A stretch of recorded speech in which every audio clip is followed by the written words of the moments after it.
Hi, my name's John. Welcome to another Sunday night nightcap. Tonight's nightcap, I've got quite a lot going on.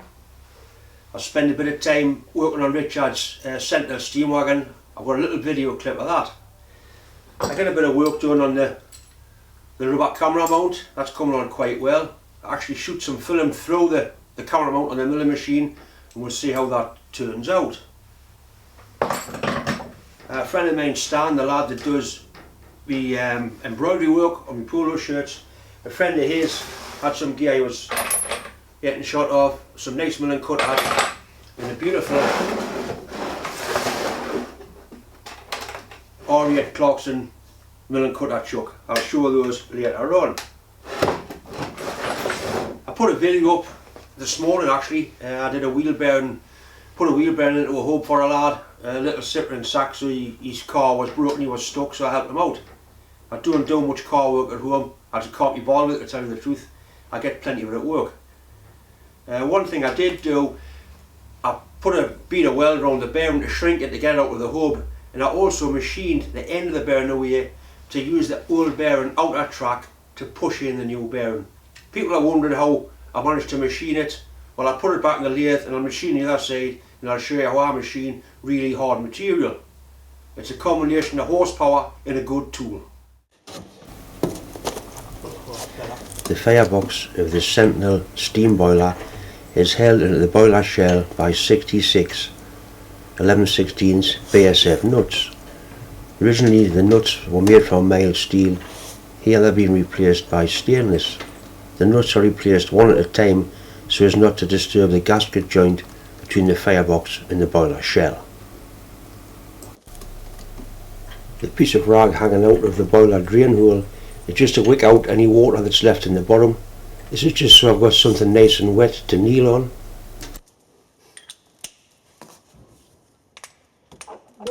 No blanket, not a capped one, just ordinary nuts like you screw on the top. Every 10 years the firebox is removed from the boiler shell for a safety inspection by a boiler inspector.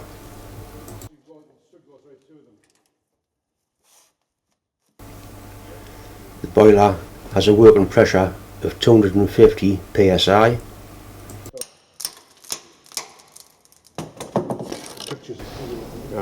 This is the blast pipe elbow that was removed from the wagon last weekend. As you can see, it's had a new stainless steel insert fitted. The hole size on that one is 1 3/16. This should give the fire a much better performance. It's always nice to see parts going back onto the engine.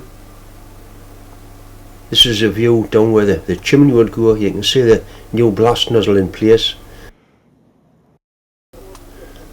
The 4 small holes around the outside of the central hexagonal plug are where steam is injected into the flue to help draw the fire during the warm-up period. This is known as a blower.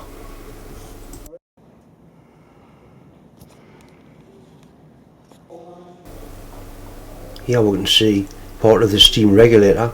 This is the throttle of the engine. This controls the flow of steam into the cylinders.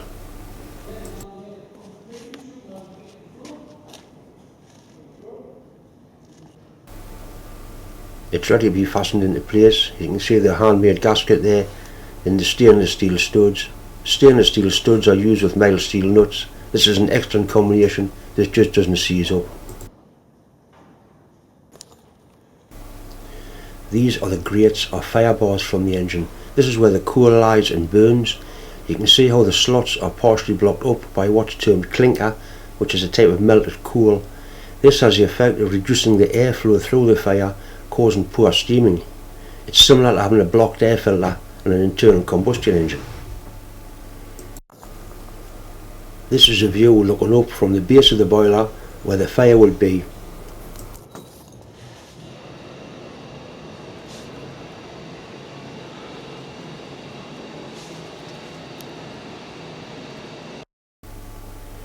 This is the heart of the boiler.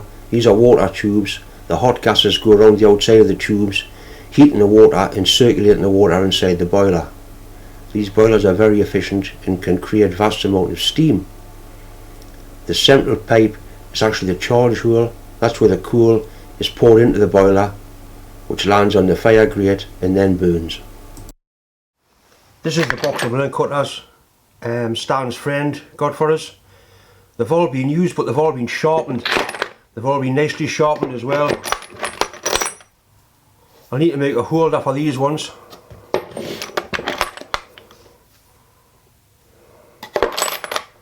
They go like what they call a roughing mill. You can really rise stuff off of those ones. That one's been specially ground like a countersink, like a counter bore, like a rounded bore.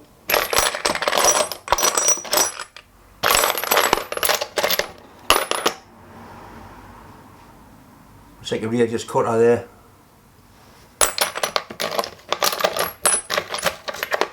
Some little ones as well. That's another one with a rounded corner, rounded end on it. And another.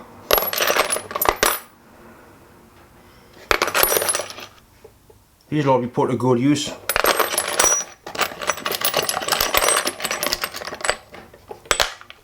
There's a little centre drill there. It's already got one end broken. I wouldn't give that in much life expectancy. A real little milling cutter there, 2 mil.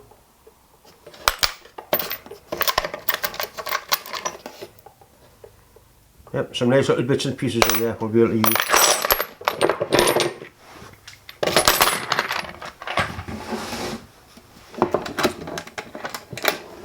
I also brought this up for us. I wasn't expecting this.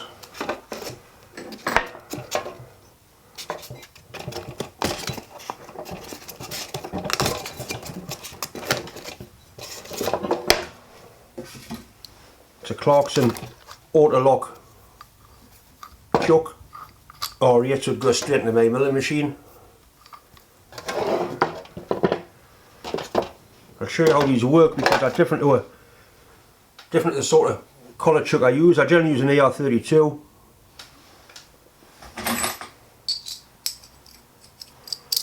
Right, what happens with these ones is there's a screw thread on the end of the milling cutter. That screws up into there. Inside the chuck there's a little centre point in there. That goes into the centre on the end of the cutter. That locks into there. That goes up. That touches, and then you lock that up. Basically once that's tight like that, that's it's locked in. That can't go up inside, it can't pull down. A very, very positive method of locking a milling cutter into a chuck. This will be used all the time. I think it's a 3/8 collet's the only one that's missing. I need to buy a 3/8 collet, and they're available at a reasonable price. Anyway, it's a proper Clarkson auto lock chuck. A lot of these have been copied. You can buy cheap Chinese ones, but this is a real I-arm business one. I think the collets with a little cutout there are metric. They're both metric, and that one's got no size rotor on, but I'm sure that's imperial. Anyway, Stan, thanks once again for thinking of us, mate. It's much appreciated.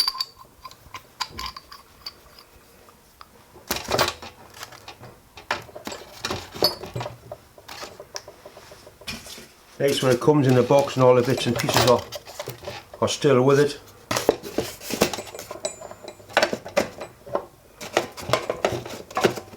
Even the proper spanner.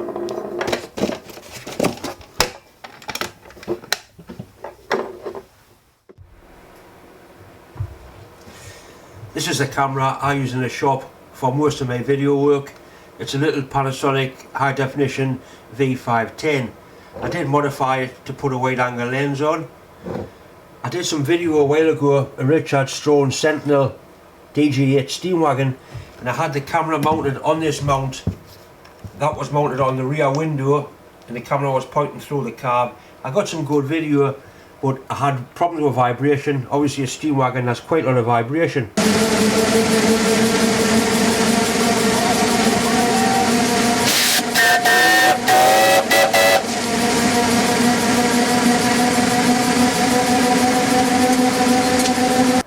so I've decided to make a better mounting and try and do away with the vibration.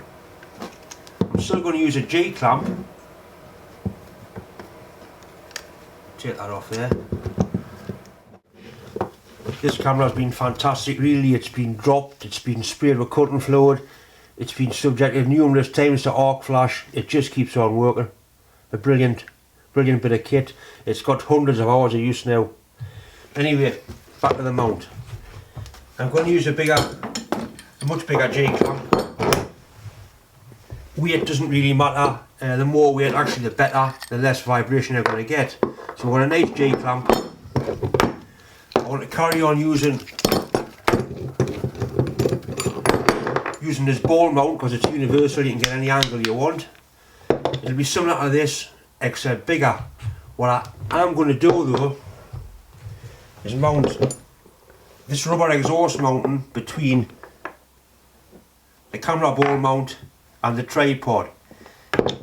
It's reasonably stiff, but I think it's got enough give in to absorb most, if not all, of the vibration.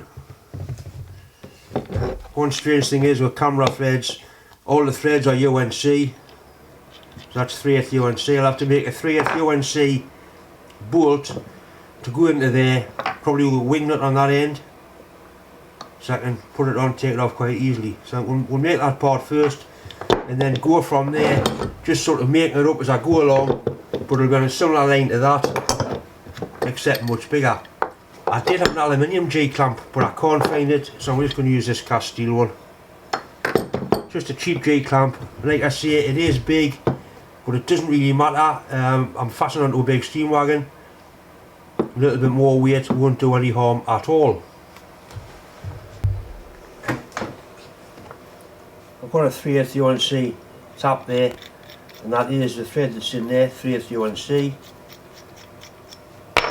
I've got a 3/8 UNC die nut, so first thing I'll do is make a bolt to screw into there. Right, I found a bit of 3/8, it's actually silver steel but it'll do the job. There's some nice inserts in there, which means I can tighten up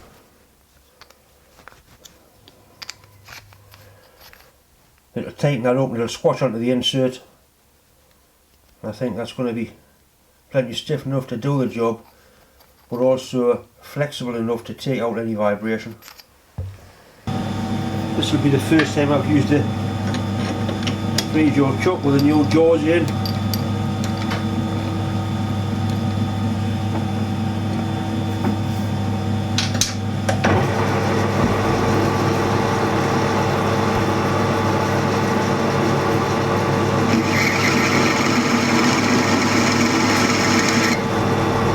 Definitely silver steel that.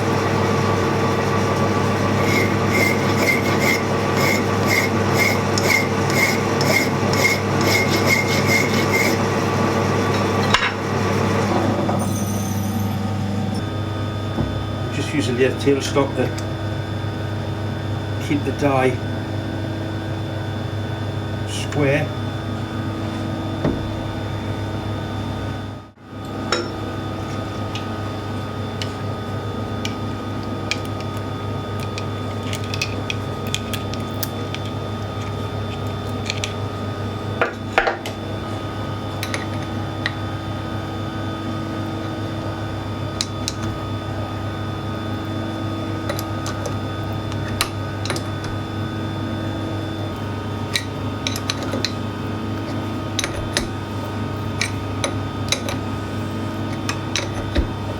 Cutting a nice tight thread. These little dies are still nice and sharp.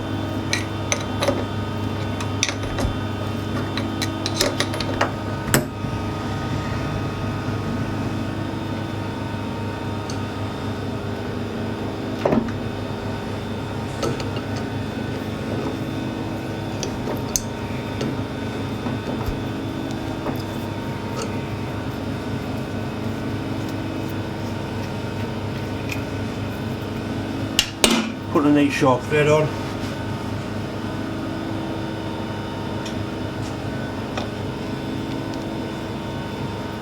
It screws into there nicely.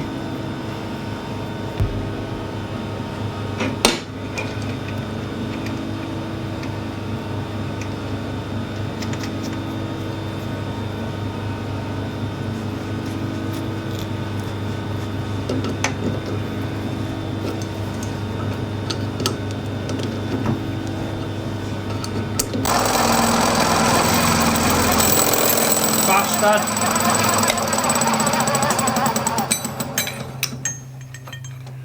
Look good.